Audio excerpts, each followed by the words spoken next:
seguinte, diz que São Tomás estava lá meditando e tal, e o aluno dele chegou.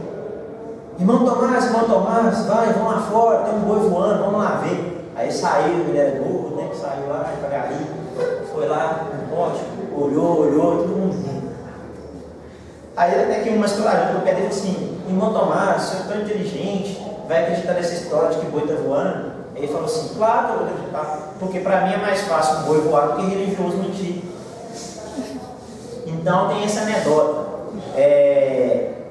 Ele era genial. Agora que é outro da história real, que tá lá, na época lá, o heresia dos Maniqueus, né, então das páginas lá, né? Aí foi convidado, ele não era muito de sair, era um dia dele ser convidado para jantar com o rei, eles são muitos caras da minha. Isso Tava lá, né? Foi convidado, todo mundo na mesa, todo mundo almoçando, conversando, normal, aí, lá assim, né? Aí quando de repente, achei um argumento contra os Maniqueus, né? Quer dizer, ficou lá todo mundo ficou lá pensando no argumento contra os heréis na época lá do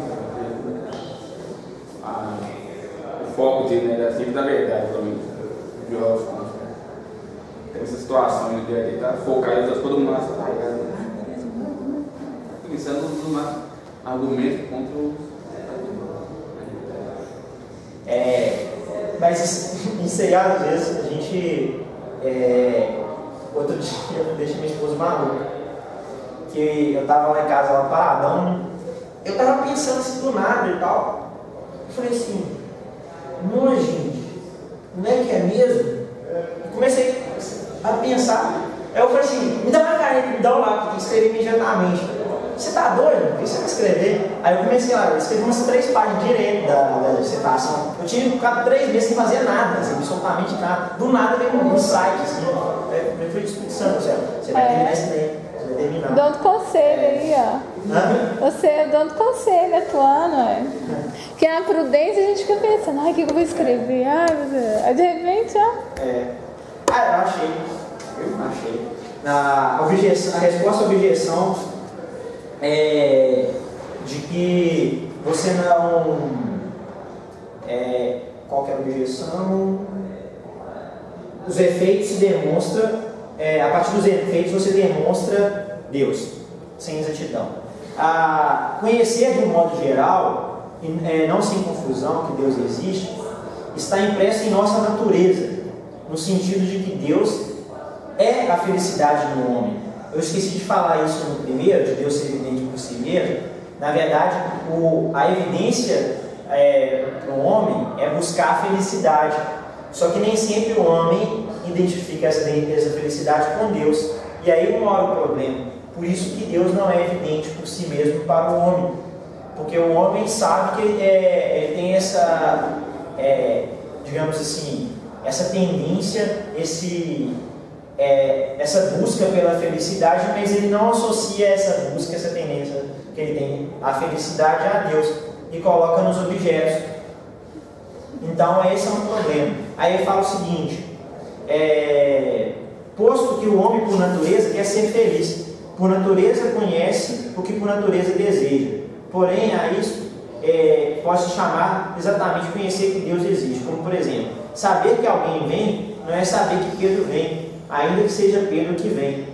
De fato, muitos pensam que o bem perfeito do homem, que é a bem-aventurança, consiste na riqueza, outros colocam no prazer, outros em qualquer outra coisa.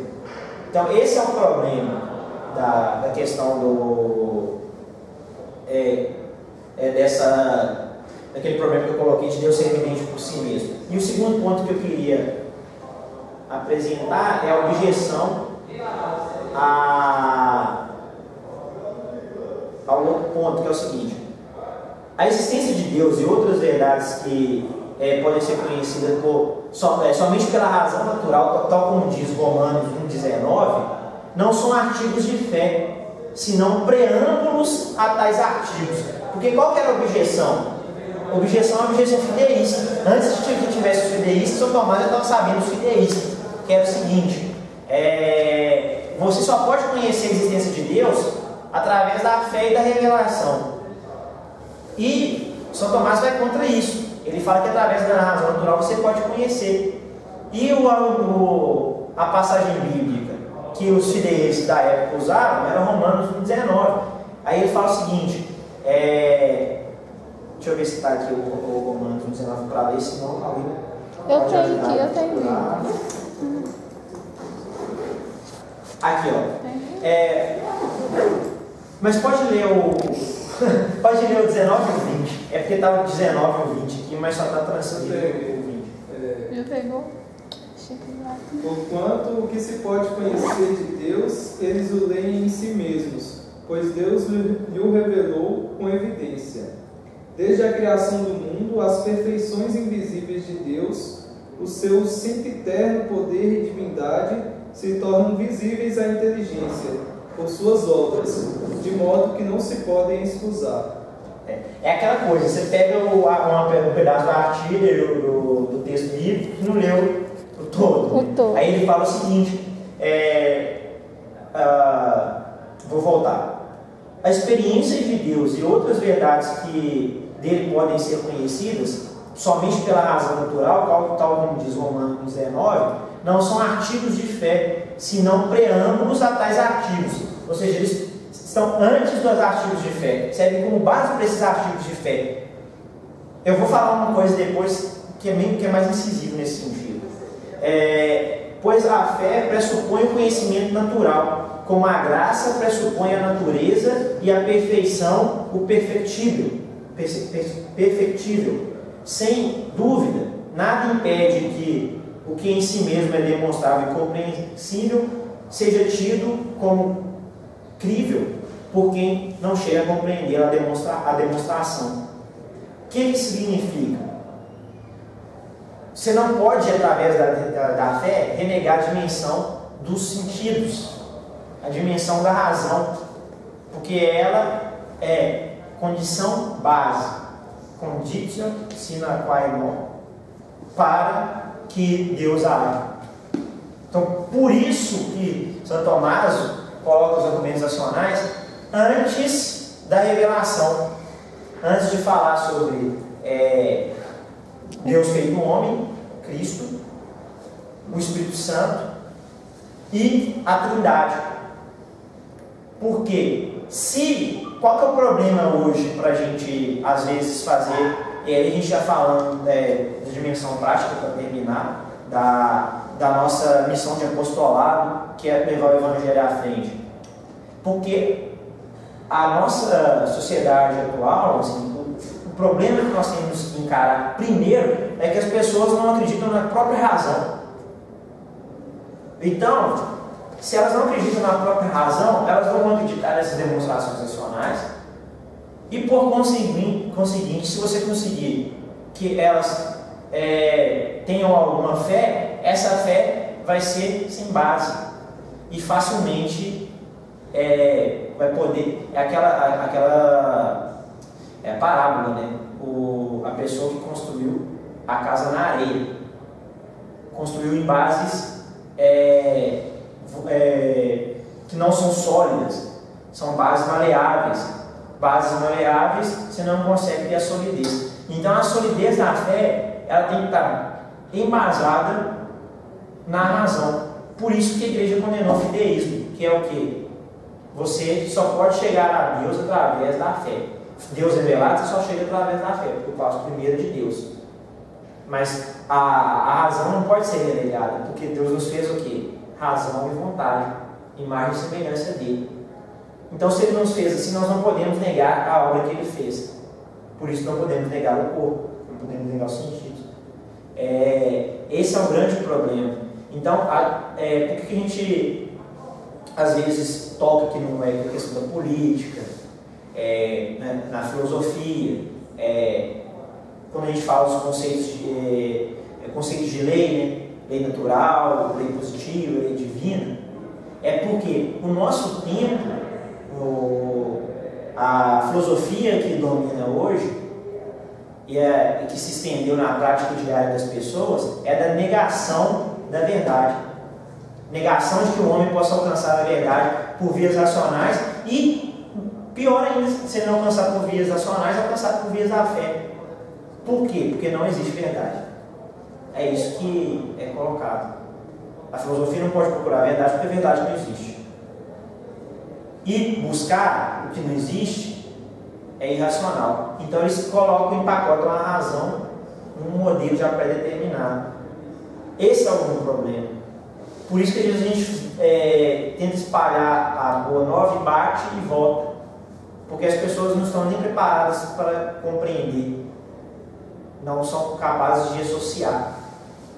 Vide nossa presidente não consegue pronunciar 5 frases com sentido seguidos uma das outras. Esse é um mal contemporâneo. As pessoas não conseguem formular sentido, porque elas não veem que existe a verdade. A verdade é uma construção social. Esse é um grande problema. Isso acho que é o que nós temos que aprender aí com São Tomás. E por aí eu termino.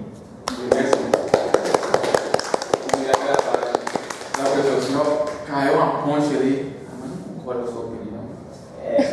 E tá tudo assim, não, eu acho. Mas para mais chato dos últimos tempos, assim, pra mim, eu acho. Nossa, eu acho. Porque no fundo acho que ele revela o desprezo, né, pela verdade, certo? Importa o que eu acho, não tem interesse um certo relativismo também. Então, eu acho. Eu acho sim. Pra mim é assim. Na minha visão. Pra mim, na minha visão, eu acho. Isso muito assim, eu acho que. Não, uma coisa é essa. É coisa que eu acho. Mas então que você tocou assim na Dilma, eu acho que ela perdeu muito nos debates justamente por essa fala. Assim, ela sempre fala, não, eu acredito que não sei o quê. Nunca foi uma postura, isso é assim. Eu acredito que não sei o que, eu acho que. E dentro da universidade ela ganhou por causa disso. Ela perdeu fora porque as pessoas do senso comum. A gente ainda bem que existe senso comum um pouco, assim. Não é que é senso comum na filosofia fala, não. É o senso comum daquela questão do quê? Do Chester. Você conhece Chester? O Chester fala o seguinte: o senso do homem que consegue observar o mundo da sua volta e a realidade e tirar daí os princípios. Então ele fala o seguinte: o senso comum é bom para os filósofos, o senso comum, porque ele parte daquilo que você está vendo, dos sentidos. Ele não parte de uma abstração imaginária, de um mundo ideal. Ou, não estou aqui criticando Platão, mas principalmente os idealistas pós-Descartes, que divide o homem entre espírito e corpo, e depois fica só espírito, e depois fica só construções abstratas da mente que fazem projeção no mundo. Então é aquele problema. E ela ganhou muito, eu vi muita gente comentando isso, que é o seguinte: ela não é totalitária. Sabe por quê? Porque ela não impõe uma posição nos debates. Ela não é como a essa que fala, é isso, é aquilo. Não que a essa seja um gênio, mas é o seguinte: é difícil quando a falta de objetividade. É o que acontece. A falta de objetividade, as coisas são tão no relativismo que você não pode mais afirmar uma coisa objetiva. Para você falar uma coisa objetiva, até a pessoa entender que você está falando uma coisa objetiva, ela precisa raciocinar tanto. Igual essa questão da realidade. Lembro que o Papa Bento XVI afirmou em um dos seus discursos, né, que é a nossa fé. Deus faz parte da realidade. Esse argumento ateísta de que Deus não faz parte da realidade porque não se pode comprovar a existência, que é o que nós estamos vendo aqui, que pode sim comprovar, isso aí é altamente alienante. Falar que não tem objetividade, que não tem realidade, e aí o que tem? A negação da consciência pela negação da lei natural, né? Faça sem peso na consciência, faça isso, é relativo, não tem verdade, e isso compromete muito a vida psicológica, emocional das pessoas. A gente que é da área das terapias, a gente vê que muitas vezes a pessoa está com um problema ali justamente nessa questão, ela não consegue enxergar a ter uma autoconsciência mesmo, uma autopercepção da realidade e traçar algo objetivo, conseguir sair um pouco daquilo que está causando sofrimento.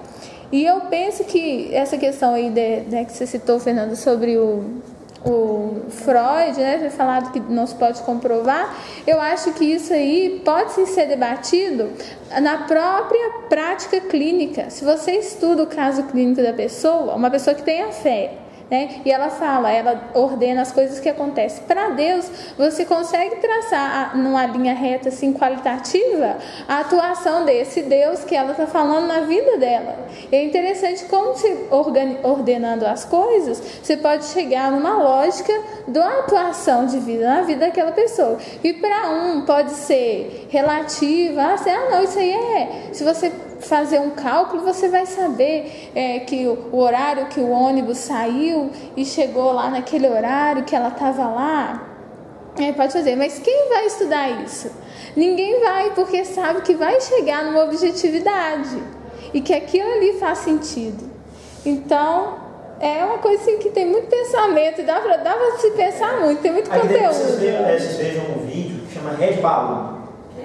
Red Balloon, tá no YouTube. É coisa pequenininha, é rápido, Red Balloon. É balão vermelho. Né? Aí é muito engraçado. Eu não vou nem falar, vocês vão ver. Se eu falar, vocês vão ver. Mas como que eu coloco? Red Balloon. Red? Balloon. Balão? Balão de balão.